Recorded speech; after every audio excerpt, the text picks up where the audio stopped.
Hello అండి, అందరికీ నమస్కారం. ఇవాళ కూడా ఒక మంచి అద్భుతమైన కథతో మీ ముందుకు వచ్చేసాను. కథ పేరు నన్ను మర్చిపో ప్రేమ. మనకి ఈ కథను అందించిన రైటర్ ఎన్వివి బాబు గారు. ఇక లేట్ చేయకుండా కథలోకి వెళ్ళిపోదామా? కథని పూర్తిగా చివరి వరకు వినండి. చాలా అద్భుతమైన కథ. ఈ కథలో మన హీరోకి డిగ్రీ అయిపోయింది, హీరోయిన్ స్టిల్ స్టడీయింగ్. ఒకరోజు పొద్దున హీరో నిద్రపోతున్నప్పుడు తన గతంలో జరిగిన సంఘటనలు కల్లోకి గుర్తుకు వస్తాయి. వెంటనే నిద్రలేస్తాడు. అసలేం జరిగింది అనేది ఇప్పుడు చూద్దాం. మన హీరో తన షాప్కి బైక్ వేసుకొని వెళ్తాడు. దారిలో కొంచెం ట్రాఫిక్ వల్ల లేట్ అవుతుంది. ఇంతలో అతని షాప్ ఓనర్ కాల్ చేస్తాడు. షాప్ ఓనర్ ఫోన్లో తిడుతూ ఉంటాడు. అప్పుడు మనోజ్ తన ఫ్రెండ్స్తో అటుగా వస్తున్న అమ్మాయి కనిపిస్తుంది. ఆ అమ్మాయిని చూసిన వెంటనే మనోజ్లో ఏదో తెలియని సంతోషం. తన బాస్ తిట్టిన తిట్లు అన్నీ మర్చిపోయాడు. అలానే చూస్తున్నాడు. ఇంతలో అమ్మాయి దగ్గరికి వచ్చి, మేఘన అమ్మాయి పేరు, ఓయ్ అబ్బాయి ఏంటలా చూస్తున్నావు అని అడిగింది. మనోజ్ తన ఊహల్లోంచి బయటికి వచ్చి ఏమీ లేదండి అని చెప్పి, మీ స్మైల్ బాగుందండి అని అంటాడు. అది విన్న మేఘన థ్యాంక్స్ అని చెప్పి వెళ్ళిపోతుంది. మనోజ్కి ఆఫీస్కి వెళ్ళినా తనే గుర్తుకు వస్తుంది. తన ఫ్రెండ్ వచ్చాడు. ఏంటి ఇంత సంతోషంగా ఉన్నావు? మనోజ్ మార్నింగ్ జరిగిందంతా చెప్పాడు. అప్పుడు తన ఫ్రెండ్ ఇలా అన్నాడు, మనోజ్ జాగ్రత్త. మనోజ్కి ఆ అమ్మాయి మళ్ళీ ఎప్పుడు కనిపిస్తుంది? తన మనసులో ఉన్న మాట చెప్పాలి అనుకుంటాడు. ఇప్పుడెందుకు ఇవన్నీ అని వాళ్ళ ఫ్రెండ్ చెప్పి వెళ్ళిపోతాడు. మనోజ్కి మాత్రం తన కళ్ళ ముందే ఉన్నట్లుంది. ఒకరోజు హాలిడే రోజు మనోజ్ అలా బైక్ మీద సరదాగా వెళ్తున్న సమయంలో తనకి మేఘన కనిపించింది. తన బండి ఆగిపోయింది, స్టార్ట్ అవ్వడం లేదు. మనోజ్ ఇదే సమయం అని చూసి, మేడం ఎనీ ప్రాబ్లం అన్నాడు. ఎస్ అండి, నా బండి ఆగిపోయింది. అప్పుడు మనోజ్ తన ఫ్రెండ్కి కాల్ చేసి బండి రిపేర్ చేయించేయమంటాడు. మేడం రండి, నేను మిమ్మల్ని డ్రాప్ చేస్తాను అంటాడు. వీరిద్దరు కలిసి వెళ్తారు. పేరు కనుక్కున్నాడు. అలా మాట్లాడుతూ వీరిద్దరి మధ్య బాండింగ్ ఏర్పడింది. వాళ్ళు అలా వెళ్తూ ఉండగా మన మనోజ్ వేరే రూట్కి తీసుకువెళ్ళాడు. అప్పుడు మేఘన ఏంటి తీసుకువెళ్తున్నావు అంది. కొంచెం సేపు మాట్లాడకండి అన్నాడు. మంచి ప్లేస్కి తీసుకొని వెళ్తాడు. తన మనసులో ఉన్న మాటని చెప్పాలి అనుకుంటాడు.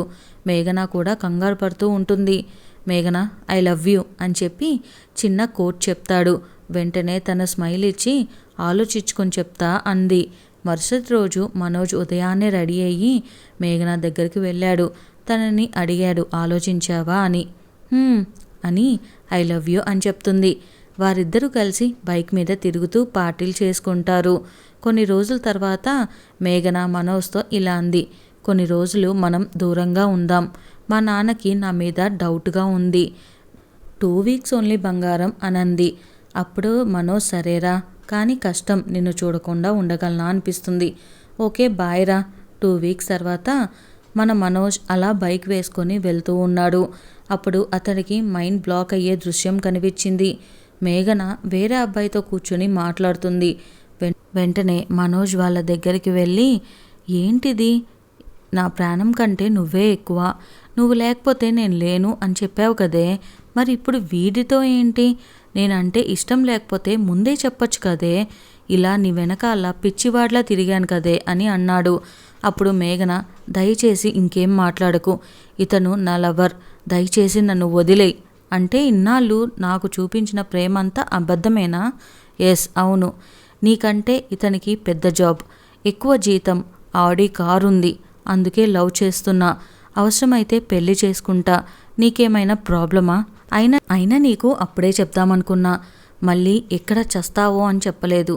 ఇప్పుడు చెప్తున్నా విను, I hate you, let's breakup, మళ్ళీ నన్ను కలవాలని ప్రయత్నించకు, గుడ్ బై. ఇక ఆ నిమిషంలో మనోజ్కి ఏం చేయాలో తెలియలేదు. ఇక తర్వాత మనోజ్ ఫ్రెండ్స్ వచ్చి, ఏరా ఏంటిది, నువ్వెందుకు బాధపడుతున్నావు? నిన్ను కాదని వెళ్ళిపోయిన ఆ అమ్మాయి బాధపడాలి, నీకు మేమున్నాంరా, నువ్వు ఇలా ఉంటే మేము చూడలేము, మేం బాధలో ఉన్నప్పుడు మాకు ధైర్యం చెప్పే నువ్వే ఇలా ఉంటే ఎలా రా? మనోజ్ ఫాదర్ కాల్ చేశాడు. నాన్న ఎలా ఉన్నావురా, పట్నం వెళ్ళి చాలా రోజులైంది, నువ్వు ఎలా ఉన్నావురా అని. మీ అమ్మ నీ గురించి చాలా బాధపడుతుంది అయ్యా, చూసి చాలా రోజులైంది కదా. జాగ్రత్త నాన్న, మా ఆశలన్నీ నీపైనే పెట్టుకున్నాంరా, తొందరపడి ఏమీ చేసుకోకు. జరిగిన సంగతి నాకు చరణ్ చెప్పాడు. అప్పుడు మనోజ్, నేను రేపే మన ఊరికి వస్తున్నా నాన్న అంటూ బాధపడుతూ ఉన్నాడు. ఇక వాళ్ళ ఫ్రెండ్స్ సరదాగా కాసేపు మనోజ్ని నవ్వించడానికి చూశారు. ఇక వాళ్ళందరూ ఇలా చెప్పారు, నీ కెరీర్ గురించి ఆలోచించు, మంచి జాబ్ సంపాదించు, ఆటోమేటిక్గా అన్నీ అవే వస్తాయి. మనోజ్ అవన్నీ మర్చిపోయి తన లక్ష్యం మీద దృష్టి పెట్టాడు. ఇంటర్వ్యూకి వెళ్ళి మంచి ఉద్యోగం సంపాదించాడు. మంచి పొజిషన్లో ఉన్నాడు. ఆ రోజు ఎందుకు రిజెక్ట్ చేసిందో అవన్నీ సంపాదించాడు. ఒకరోజు షాపింగ్ చేస్తూ ఉన్నాడు. ఇంతలో మేఘన వచ్చి, సారీ, నన్ను క్షమించు, వాడు నన్ను మోసం చేశాడు అని హత్తుకొని ఏడుస్తూ ఐ లవ్ యూ అంది. ఇంతలో మనోజ్ వాళ్ళ వైఫ్ షాపింగ్ మాల్ నుండి వచ్చింది. అప్పుడు Manoj, sorry, you are too late అన్నాడు. తను నా భార్య, తను నన్ను అర్థం చేసుకుంది. చూడు మేఘన, పెళ్లి చేసుకోవటానికి, ప్రేమించటానికి కావాల్సింది ఆస్తి ఐశ్వర్యాలు కాదు, మంచి మనసు, జీవితాంతం తోడుగా ఉంటాను అనే భరోసా ఇవ్వడం.